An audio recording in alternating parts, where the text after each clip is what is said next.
El título que le di al mensaje que he preparado es Porque un niño nos es nacido, hijo nos es dado. Y sabemos que esa persona que tomó naturaleza humana siendo divina es nuestro Señor Jesucristo. Y hoy, con la ayuda del Señor, vamos a meditar en esta palabra que encontramos en el profeta Isaías. Porque un niño nos es nacido, hijo nos es dado, y el principado sobre su hombro. Y se llamará su nombre Admirable Consejero, Dios fuerte, Padre eterno y Príncipe de paz. Lo dilatado de su imperio y la paz no tendrán límite sobre el trono de David y sobre su reino, disponiéndolo y confirmándolo en juicio y en justicia desde ahora y para siempre. El celo de Jehová de los ejércitos hará esto. Estas palabras nos las da el profeta Isaías. Su nombre significa Jehová ha salvado. Y el profeta Isaías era hijo de Amós. Pero no confundirse, hermanos, no es el Amós de los profetas menores. Era hijo de Amós.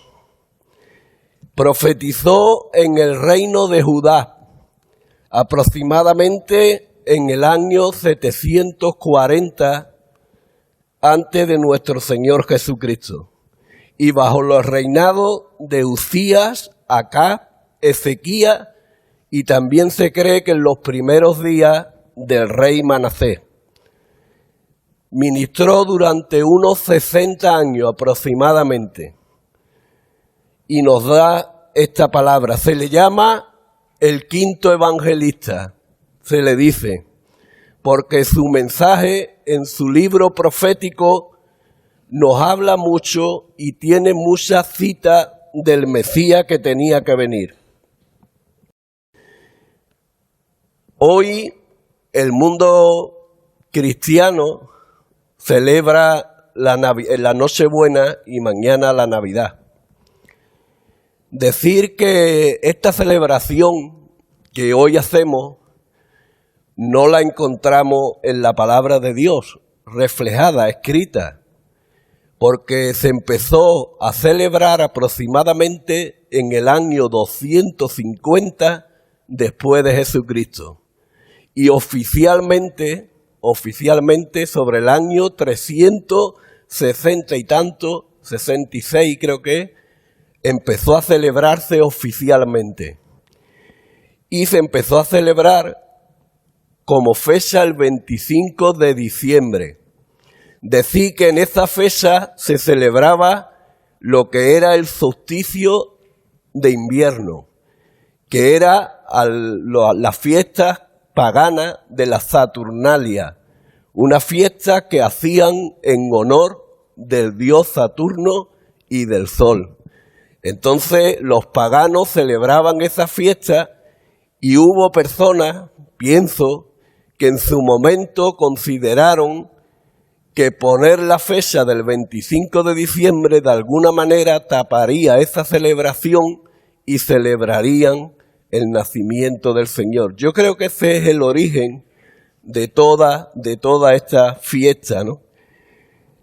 La fiesta, ¿qué es lo que vemos? Vemos muchas luces, vemos muchos cotillones, vemos muchas celebraciones, vemos muchas compras, vemos muchas cenas, vemos muchas reuniones familiares y no está mal. Pero la verdadera Navidad, como ya hemos dicho en esta mañana, es el nacimiento, la celebración del nacimiento de nuestro Señor Jesucristo. Esa es la verdadera Navidad.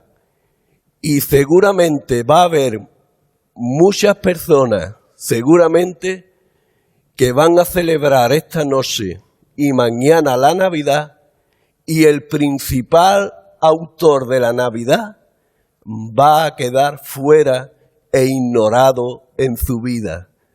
Estoy seguro que muchas personas celebrarán la Navidad y el Señor Jesucristo quedará fuera de su casa y de sus vidas en este día. El gran ignorado será el Señor. Y hermano, lo puedo decir por experiencia. Lo puedo decir por experiencia porque durante un tiempo de mi vida celebraba la Navidad con esta fiesta, con canciones, con todo, pero el Señor verdaderamente estaba fuera de mi vida y no era el centro ni le daba la gloria que el Señor se merecía.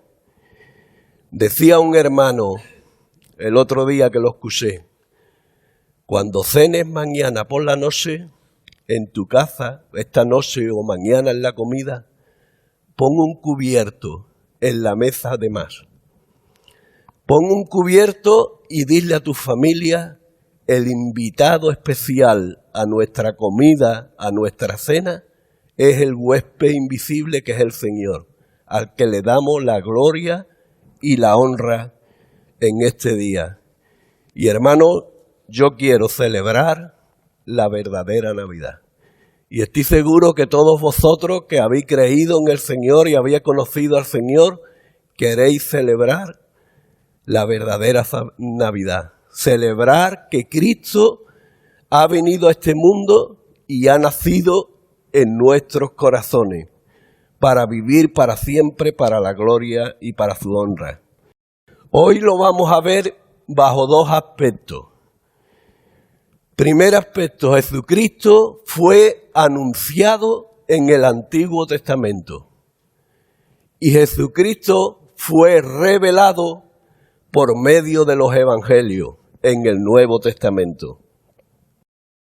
El profeta Isaías, como he dicho, profetizó en el año 2764 hacia atrás. Ya llevamos 2000 años desde que se creó la iglesia y él profetizó 740 años, así que hace 2764 años aproximadamente que él dio esta palabra. Estas palabras y este anuncio de que un niño nos es nacido, un hijo nos es dado. Él dio palabras de esperanza y de alegría para su pueblo, que era el pueblo de Israel. Y hermano, lo hizo en un periodo difícil y complicado. Un periodo donde los reinos estaban divididos, el reino del norte, el reino del sur. Inclusive habían habido enfrentamientos ya entre ellos. Y en medio de toda esa situación complicada y de oscuridad y de tiniebla, el profeta Isaías dio un mensaje de paz y de esperanza para su pueblo. Él nos anuncia y la palabra de Dios nos habla de ese Mesías que tenía que venir. La primera promesa la encontramos en los libros de la ley, en el libro de Génesis. También encontramos promesa en el libro de los Salmos. El Salmo 2, el Salmo 8, el Salmo 16, el Salmo 22, el Salmo 40, el Salmo 45, el Salmo 69, el 109, 110 y 118 son salmos mesiánicos que nos hablan del Señor Jesucristo. Pero hermano, también lo hicieron los profetas mayores y menores. Todos ellos hablaron y dieron esperanza de ese Mesías que tenía que venir. En Génesis 3:15 nos hablan de la simiente de la mujer que le tenía que pisar a Satanás la cabeza y él sería herido en el carcañar. Y ahí tenemos la crucifixión del Señor. También en el libro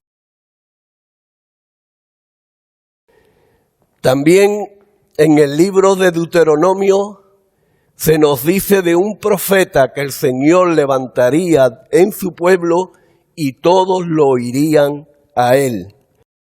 profeta de en medio de ti, de tus hermanos como yo, te levantará Jehová, tu Dios. A él oiréis. El Señor es el profeta de profetas. Él es la palabra viviente delante de nosotros. Pero hermano, había también anunciado a Abraham que una simiente nacida de él bendeciría a todas las naciones de la tierra. En ti serán benditas todas las naciones de la tierra, en la simiente de Abraham. Y también se le dio al rey David la promesa que de su descendencia se levantaría un rey que reinaría eternamente y para siempre. Y cuando tus días sean cumplidos, los de David, y duermas con tus padres, yo levantaré después de ti uno de tu linaje, el cual procederá de tus entrañas, y afirmaré su reino. Él edificará casa a mi nombre, y yo afirmaré para siempre el trono de su reino. Yo seré a él padre, y él me será a mí hijo. Y si hiciere mal, yo lo castigaré con vara de hombre, y con azote de hijo de hombre. Pero mi misericordia no se apartará de él como la aparté de Saúl, el cual quité de delante de ti. Y será firmada tu casa y tu reino siempre delante de tu rostro, para siempre delante de tu rostro, y tu trono será estable eternamente. Se está refiriendo, hermano, al Mesías, a nuestro Señor Jesucristo, que vendría y nacería de una señal que Dios le dio a su pueblo, que era que una virgen concebiría y daría a luz un hijo, y se llamaría su nombre Emmanuel, Dios con nosotros, como hemos leído. El año pasado, por esta fecha, compartí el mismo día un mensaje que era una señal profetizada, precisamente sobre Isaías 7:14. También nos decía dónde tenía que nacer ese niño. Pero mira el detalle, hermano, que encontramos en la profecía. Pero tú, Belén Efrata, pequeña para estar entre la familia de Judá, de ti me saldrá el que será Señor en Israel, y sus salidas son desde el principio, desde los días de la eternidad. Nos está diciendo aquí que ese niño que nacería, que será Señor en Israel, desde la eternidad, era la revelación del Padre, y él salía para revelar a Dios y para ponerse en contacto con su creación y con los seres humanos que Dios había creado. Nos dice también que él mandaría su mensajero delante de él. Voz que clama en el desierto, preparad camino a Jehová. Y hermano, también nos dice que el mismo Dios, y es tremendo, el mismo Dios descendería y el mismo Dios vendría y os salvaría. Y iba a ser manifestado por medio de unas señales. Dios mismo vendrá y os salvará. Entonces los ojos de los ciegos serán abiertos, los oídos de los sordos oirán, el cojo saltará como el ciervo y cantará la lengua del mudo. Nos estaba diciendo que Dios mismo iba a venir a este mundo, iba a caminar entre nosotros y iba a hacer una serie de señales mesiánicas para que el pueblo supiera que era Dios el que venía a salvarlo. Y también Ezequiel nos dice, así ha dicho el Señor, he aquí yo mismo iré a buscar a mis ovejas y las reconoceré. Él vendrá, y vino el buen pastor para buscar sus ovejas, reconocerlas y darle vida. En el Antiguo Testamento, hermano, el Mesías es anunciado y también nos dice cómo lo recibiría su pueblo. Habría un remanente fiel que tendría el corazón dispuesto para poder recibir al Señor. Pero también nos dice que su pueblo en general, representado por el Sanedrín, lo rechazarían y lo despreciarían. Y dice en la profecía del capítulo 53 de Isaías, despreciado y desechado de los hombres, varón de dolores, experimentado en quebranto, y cómo escondimos de él el rostro. Estaba profetizado que al Mesías su pueblo lo iba a rechazar, pero también había personas con el corazón dispuesto esperando la consolación de Israel. ¿Os acordáis, hermanos, de Simeón y de Ana? Cómo el Espíritu Santo le había dicho a Simeón que no moriría hasta que viera al Mesías con sus propios ojos, y cómo lo tomó en sus brazos y oró y le pidió a Dios bendición para ese niño que era el Salvador de los hombres. También Zacarías y Elizabeth estaban preparados. Dice que eran irreprensibles delante del Señor. Y también, hermano, como no, José y María estaban preparados esperando la consolación de Israel. Nuestro Señor es el Mesías sufriente.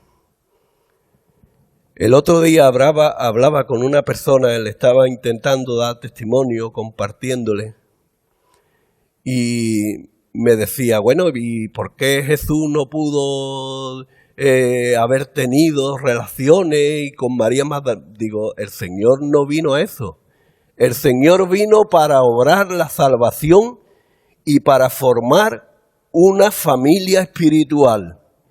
Y esa familia espiritual es la iglesia. Somos todos nosotros, la novia, la esposa del Señor. Se lo comentaba con el médico, que fui el jueves, antes de venir al culto, y lo estaba ahí. Le tuve la oportunidad de darle al hombre, no menos media hora me llevé charlando con él. Y pudimos compartir un poquito de la palabra del Señor. Hermano, el Señor vino y verá linaje, como dice, gracias a su sacrificio perfecto, y ese linaje es su iglesia, su iglesia. También vemos que el Señor fue anunciado en el Antiguo Testamento, por un lado despreciado en su primera venida, pero en su segunda venida el Señor viene en gloria y viene para establecer su reino glorioso. Y cuando el Señor venga en su segunda venida, toda rodilla se doblará delante del Señor y toda boca confesará que Jesús es el Señor, para gloria de Dios el Padre. Lo dice la palabra, hermano. Dice también que todas las armas se convertirán en reja de arado y el hombre no se adiestrará más para la guerra. Dice también en Isaías 2, del 1 al 4, que el león y el cordero comerán juntos. Va a cambiar todo cuando el Señor venga por segunda vez y establezca su reino en gloria. Y hermano, el pueblo esperaba a ese Mesías en el Antiguo Testamento que era anunciado. Vemos a un Dios fiel, un Dios que está llevando a cabo su plan perfecto de redención y que envió a nacer a ese niño y dio a su hijo en el momento perfecto y en el momento justo en que tenía que mandarlo. Pero cuando vino el cumplimiento del tiempo, Dios envió a su hijo nacido de mujer y bajo la ley para que redimiesen a los que estaban bajo la ley, a fin de que recibiésemos la adopción de hijo. En el momento perfecto, Dios envió a su hijo para liberarnos del pecado, reconciliarnos con Él y hacernos hijos de Dios. Y hermano, ese niño que nació y ese hijo que fue dado es Emmanuel, como he dicho, Dios con nosotros. Y es Jesús, justo, eterno, suficiente, único y salvador. Y tenemos lo del primer nombre, se llamará su nombre admirable, maravilloso. La palabra admirable aquí es maravilloso. ¿Os acordáis a Manoah cuando le dijo que iba a tener un hijo y le preguntó, ¿y cuál es tu nombre? Mi nombre es admirable, maravilloso. Y hermano, podemos decir con toda seguridad que maravilloso es su plan de salvación. Podemos decir también que maravilloso es su nacimiento, porque fue un milagro. Me decía el médico el otro día, eso es imposible, que una persona sin tener relaciones se quede embarazada y dé a luz un hijo. Y le dije yo, claro, pero también le digo una cosa. La palabra del Señor dice que para Dios no hay nada imposible. Así que yo creo que María se quedó embarazada por obra del Espíritu Santo y nació Jesucristo. Porque para Dios no hay nada imposible. Y hermanos, si lo miramos, en la descendencia como que tenía que venir del Mesías, nos encontramos a personas que no podían tener hijos y tuvieron hijas por la intervención de Dios. ¿Os acordáis de Abraham y Sara? Nació Isaac por la intervención de Dios. ¿Os acordáis de Rebeca? Nació también por la intervención de Dios. Jacob y Esaú, después de 20 años sin poder tener hijos. ¿Os acordáis de Elizabeth? Nació también por la intervención de Dios. Siempre Dios interviniendo para llevar a cabo su plan. Hermano, el Señor estaba completamente anunciado para su pueblo. Pero vemos que no se queda en eso. Llega el momento en que el niño nace, el hijo es dado, se encarna, y eso lo que nos lo revela es los evangelios. Los evangelios, hermano, quiere conocer al Señor cada día.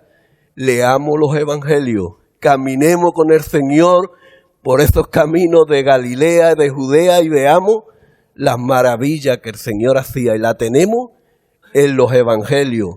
Y aquí hay algo también importante. Los 4 evangelistas, Mateo, Marcos, Lucas y Juan, eran las personas autorizadas para poder escribir esos evangelios. Me hablaba este hombre también de que hay muchos evangelios apócrifos y demás. Digo, sí, lo hay, pero los que están autorizados y lo que es la palabra de Dios inspirada es lo que tenemos. Y ahí es donde tenemos que centrar verdaderamente nuestro conocimiento y la revelación que Dios nos ha querido dar en los evangelios. ¿Cómo presentan los evangelios la gloriosa persona de nuestro Señor Jesucristo? Mateo se dirige principalmente a los judíos. Es el evangelio que iba dirigido principalmente a ellos para decirle que Jesucristo era el hijo de David y el hijo de Abraham. Y hermano, como sabéis, había una profecía, ya lo expliqué el año pasado, había una profecía donde nadie podía heredar el trono de Jeconías y sentarse para gobernar. Y José era el heredero legítimo, el que tenía ese derecho, pero no se podía sentar porque había una profecía que lo impedía. Y José cedió como padre adoptivo los derechos legales a Jesús para que fuera él el que reinara como rey en Israel. Así que Mateo nos lo presenta como el rey. Y él hace también mucho énfasis en el cumplimiento de las profecías. Está escrito muchas veces para que se cumpliese lo dicho por el profeta, para que se cumpliese lo dicho por el profeta.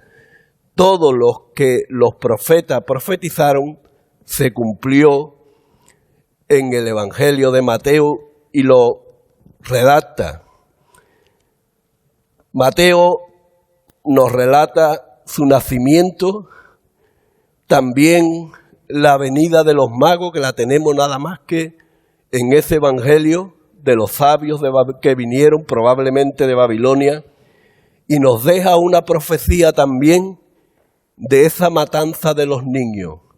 Y dice, Raquel llora a sus hijos y no quiso ser consolada porque perecieron. También se cumplió esa profecía. Y Mateo nos presenta al mensajero del Señor. He aquí yo envío mi mensajero, el cual preparará el camino delante de mí, y vendrá súbitamente a su templo, y el Señor a quien vosotros buscáis, el ángel del pacto, a quien deseáis.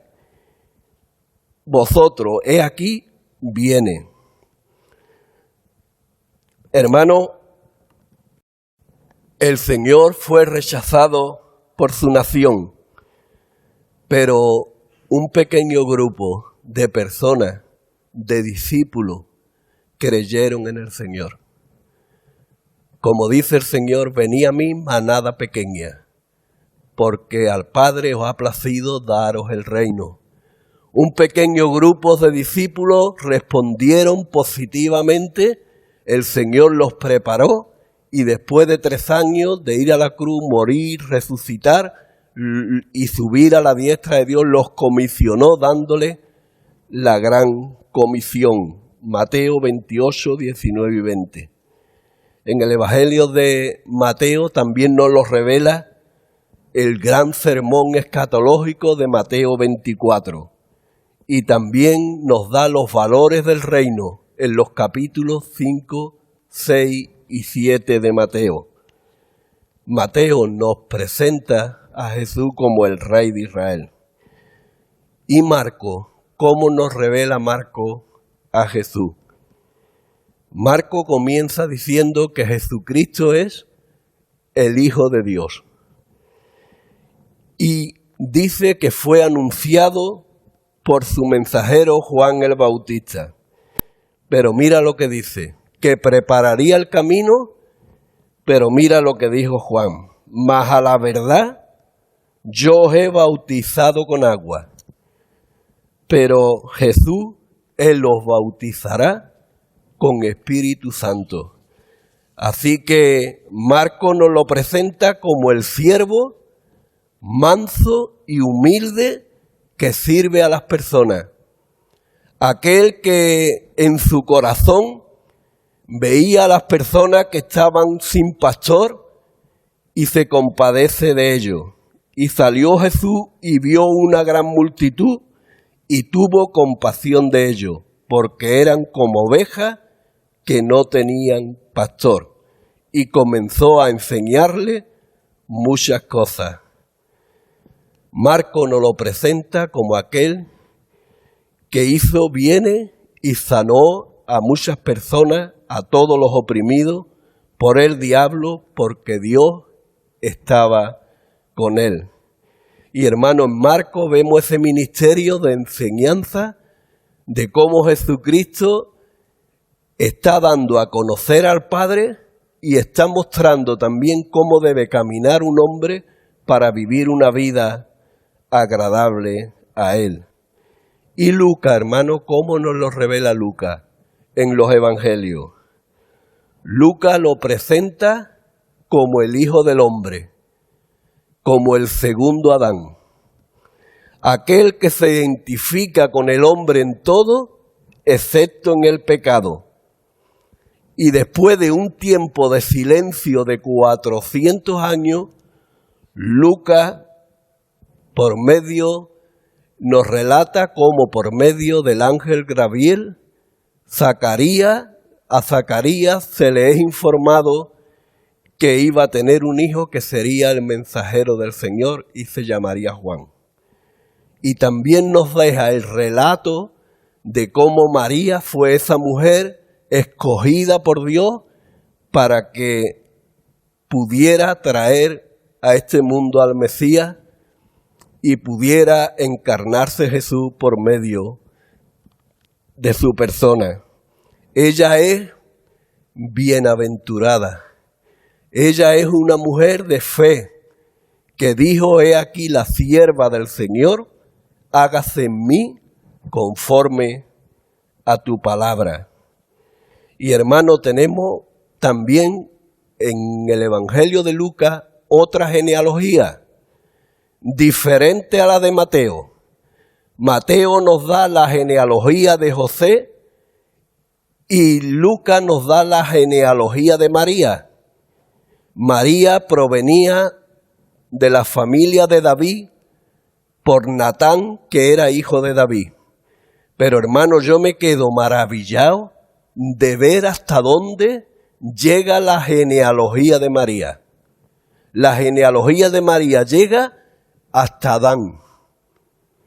Y yo me pongo a hacer mi genealogía, si me pusiera Eloi, hijo de Joaquín, hijo de Eloi, mi abuelo, hijo de Manuel, mi bisabuelo, y hijo de Ildefonso, mi tatarabuelo, pero ahí me quedo, ya no sé más. Pero hermano, sigue en la genealogía de María, mirando hasta Adán. Y es más, hay algo muy curioso. Dice Adán, porque va para atrás siempre, dice Adán, hijo de Dios. ¿Quién es el creador de todas las cosas? Lo dice Juan, por él fueron creadas todas las cosas. ¿Quién creó a Adán? Dios. ¿Por medio de quién? Del Hijo.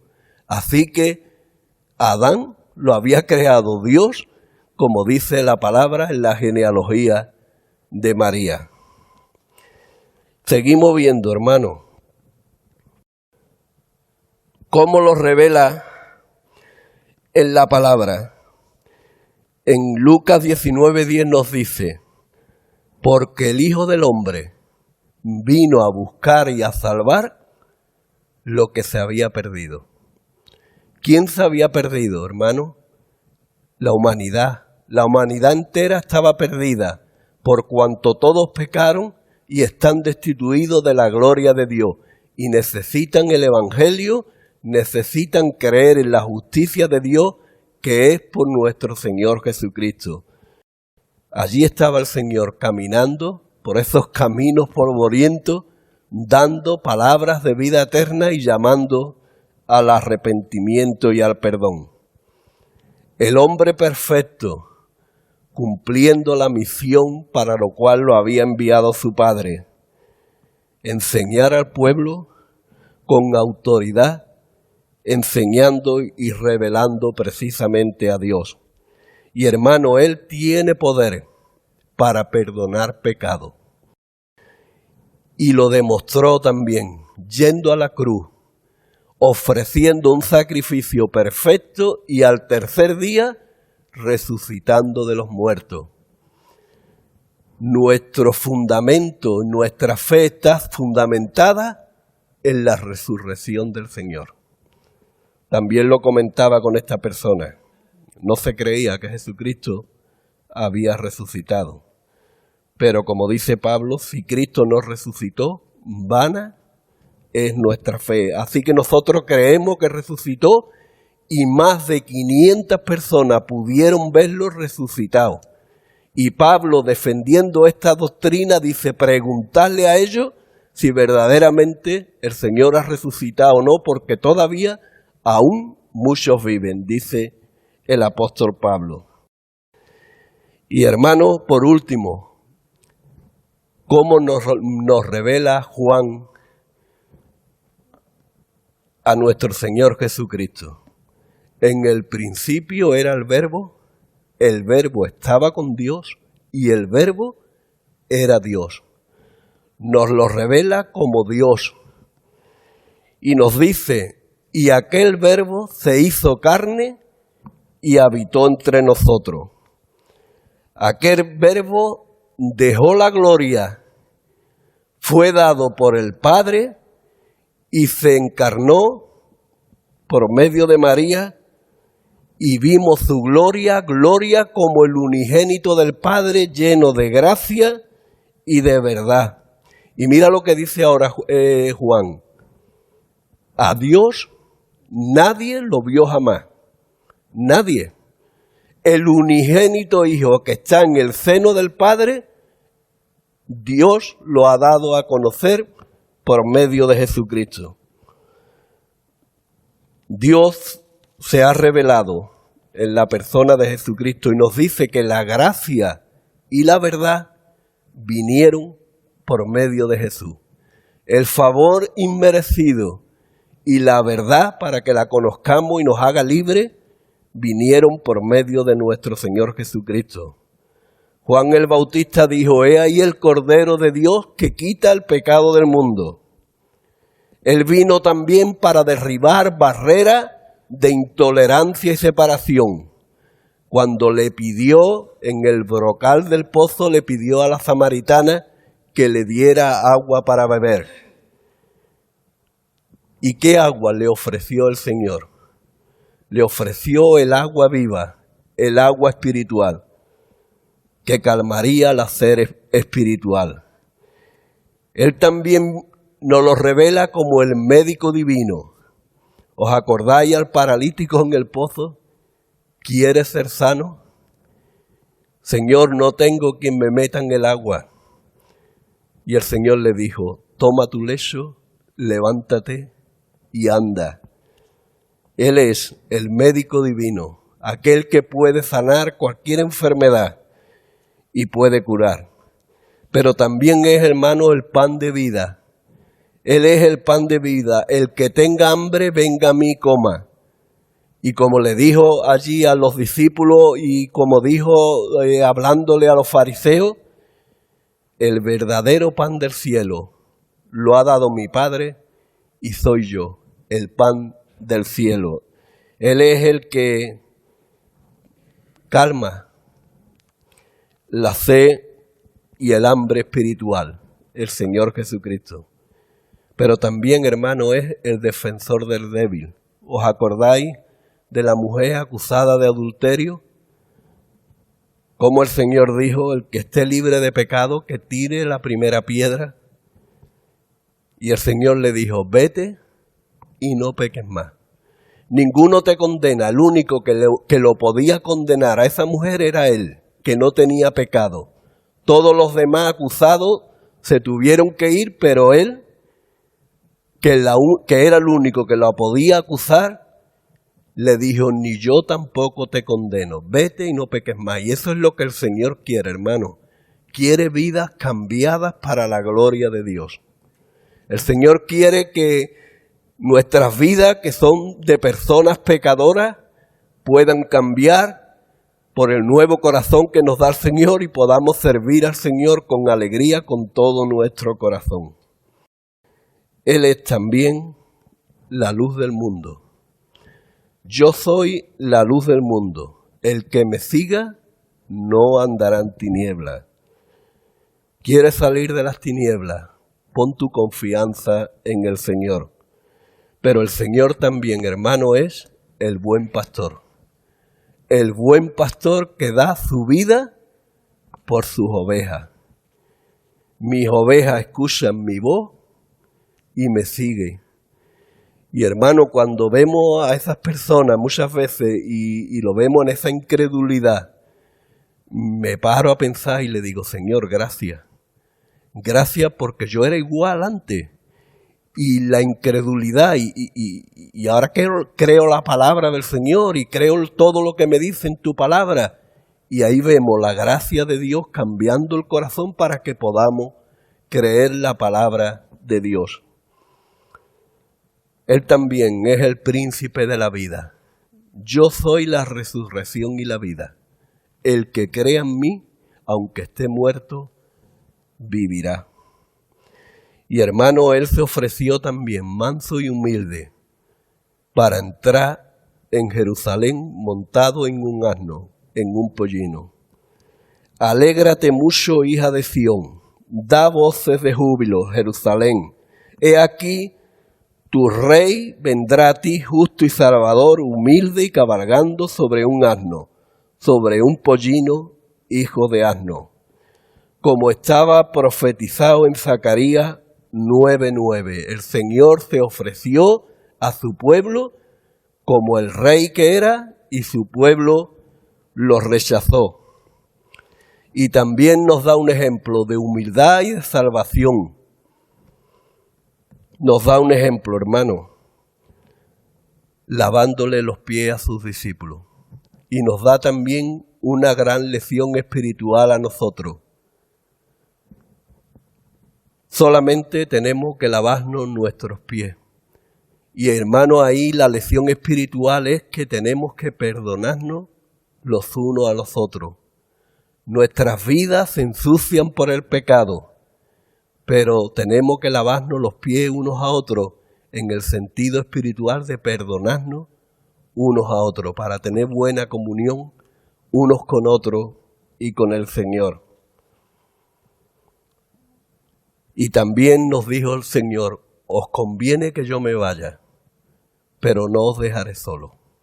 Os enviaré al Espíritu de verdad, que estará con vosotros todos los días, y como dice y ha dicho mi hermano Efraín, hasta el fin.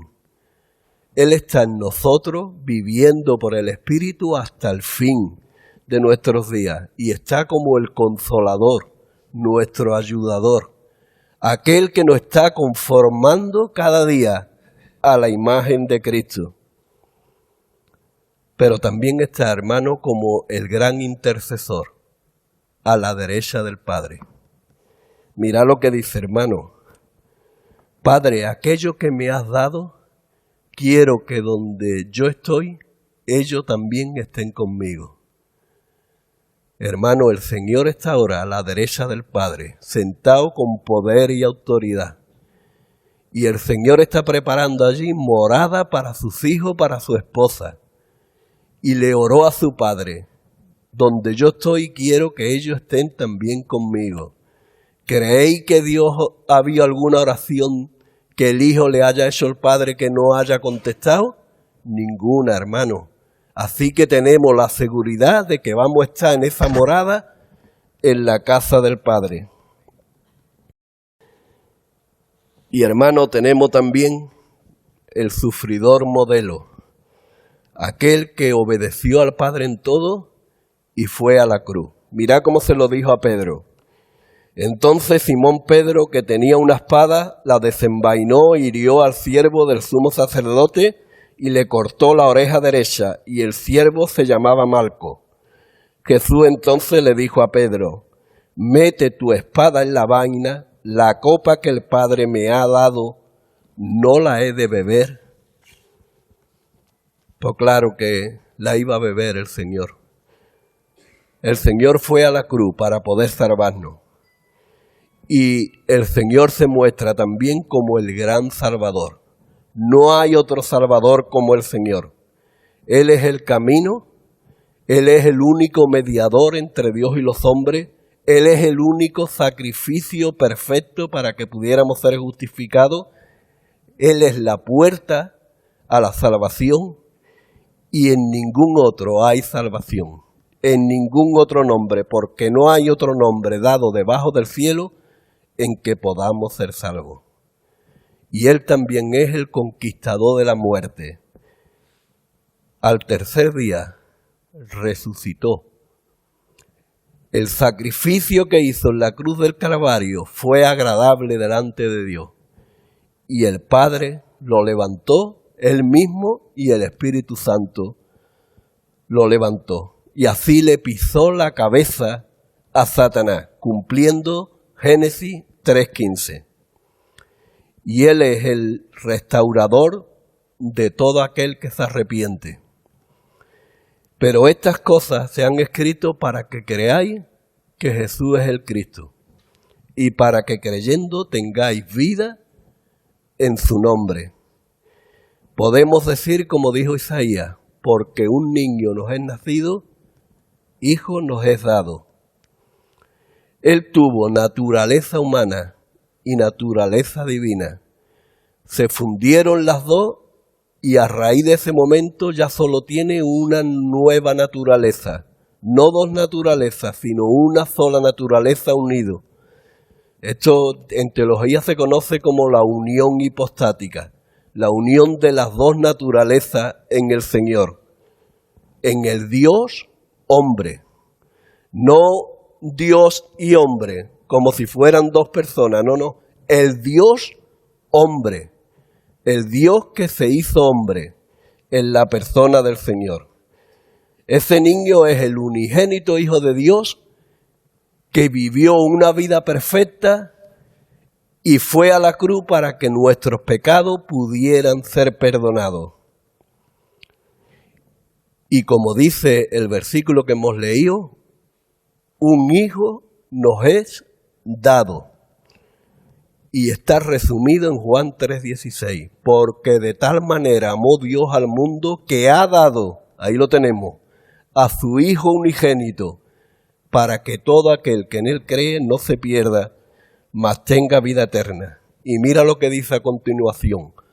Pues no envió Dios a su Hijo al mundo para que el mundo sea condenado por él, sino para que sea salvo por él. Y Juan nos dice, a todos los que le recibieron, a los que creen en su nombre, le dio potestad de ser hechos hijos de Dios, los cuales no son engendrados ni de carne, ni de sangre, ni de voluntad de varón, sino de Dios. Hermano, como dijo Isaías, admirable fue su plan de salvación. Admirable fue su nacimiento. Admirable fue su servicio. Y dice Dios fuerte y poderoso. Y me gustaría deciros dos cositas brevemente y termino. Él puede guardar perpetuamente a los que por Él se acercan a Dios. Él es poderoso también para salvaros y guardar vuestro depósito hasta aquel día. Es decir, guardar nuestra salvación hasta el día que estemos con Dios. Y Él es poderoso para socorrernos cuando somos tentados, como veíamos el jueves. No nos dejará ser tentados más de lo que podamos resistir. Y hermano, Él es Padre eterno. ¿En qué sentido es Padre eterno? ¿Se acuerda cuando en Juan 14 le dijo Felipe, muéstranos al Padre y nos basta? ¿Qué fue lo que le dijo el Señor? Felipe, tanto tiempo hace que he estado con vosotros y no me has conocido. El que me ha visto a mí, ha visto al Padre. Así que hermano, en ese sentido, Él es el que nos revela al Padre. Por eso aquí se le dice Dios fuerte, Padre eterno y Príncipe de paz. Y Él es el que trae la paz verdadera al corazón del ser humano. Él quita esa rebelión y nos da su paz para que lo glorifiquemos y le sirvamos cada día con alegría. Él trae perdón, Él trae salvación, Él trae liberación y paz al corazón. Pero también, hermano, un día traerá la paz verdadera a toda la tierra, porque es el Rey de Reyes y el Señor de Señores. Y quiero dejarte una pregunta en esta mañana. Hoy, todavía estamos en la dispensación de la gracia. Estamos en el tiempo de la iglesia. Pero ese tiempo un día terminará. Va a terminar con la segunda venida del Señor en gloria. Y la primera venida vino para buscar y salvar lo que se había perdido. La segunda venida viene para juicio y poner a todos sus enemigos por estrado de sus pies. Pero hoy te digo una cosa, amigo o amiga que me está escuchando. Hoy es día aceptable, día de salvación. Hoy puedes celebrar la Navidad, celebrar a Cristo, pero no quedarte solamente en el pesebre. Mira la cruz del Calvario. Contempla en aquella cruz aquel que se ofreció en tu lugar para que te pudiera salvar. Y piensa ahora en esa persona que sufrió tanto por ti, que resucitó y ascendió a los cielos y está a la derecha de Dios. Y en esta mañana te dice, cree en mí y tendrás la vida eterna. Me acuerdo de aquel hombre que el Señor le preguntó y le dijo, ¿crees en el Hijo del Hombre? Y la persona le dijo, ¿quién es, Señor, para que crea en Él? Y le dijo, yo soy. Y esa persona dijo, sí, creo. Quiera el Señor que en esta mañana le pueda, si no has creído todavía, le pueda decir al Señor, sí, creo en ti, Señor. Señor y Padre, queremos darte muchas gracias, Señor. Gracias por tu misericordia para con nosotros. Gracias, Señor, por dejar la gloria, hacerte hombre en la persona del Señor Jesucristo. Gracias, Padre, por dar a tu Hijo amado para que podamos creer en Él y podamos tener la vida eterna. Señor, bendice a esta iglesia local, Padre. Ayúdanos para que siempre te demos la gloria y la honra que tú te mereces. Y ayúdanos, Señor, para que podamos compartir tu palabra, podamos ser testigos fieles y podamos dar a conocer el Evangelio a muchas más personas para que se puedan convertir y glorificarte como nosotros también lo hacemos. En el nombre de Jesús, amén.